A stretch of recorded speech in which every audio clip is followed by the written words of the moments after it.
இருப்பார். நீங்க சரணத்துக்கான மெட்டு எப்படி இருக்கும் அப்படின்னா, நீங்க நல்லா கவனிச்சு பாருங்க. நீங்க கபடி ஆடுறது மாதிரியே பண்ணியிருப்பாரு. அது எப்படிங்க மெட்டுல கபடி ஆடுறது அப்படின்னா, அந்த கபடி பாடுறவன் என்ன பண்ணுவான், முதல்ல ஒரு சில பேர் வேக வேகமா ஓடுவான். ஒரு சில பேர் மெதுவா களத்தை பார்த்து போவான். அப்படி கபடி, கபடி, கபடி, கபடி அப்படின்னு அப்புறம் திடீர்னு பார்த்தீங்கன்னா கபடி கபடி கபடி கபடி அப்படி ஓடியாருவான். அப்புறம் தெரியுது கபடி, கபடி அப்படிமா. அதே மாதிரி தான் நீங்க இந்த மெட்டை கவனிச்சு பாருங்களேன். இந்த சரணத்துக்கான மெட்டில் வரைச்சிருப்பாரு. தாரே தரராரரா தரரரிரா தாராரரராரரா தாராரா. இதே வடிவத்தில் தான் அடுத்த இடம். தாரே தரராரரா தன்னன்னா தானே தனநானனா தானானா.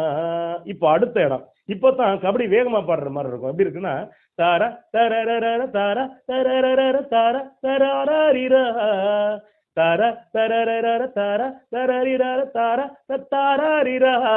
அடுத்து மறுபடியும் மெதுவா கபடி பாடுற மாதிரி தரரரே ராரா தரரரே ராரா.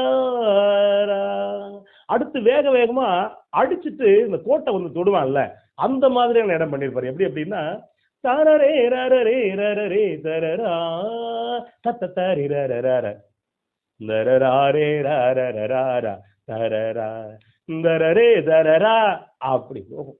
நீங்க எனக்கு தெரிஞ்சது இந்த மெட்டு இவ்வளவு அழகா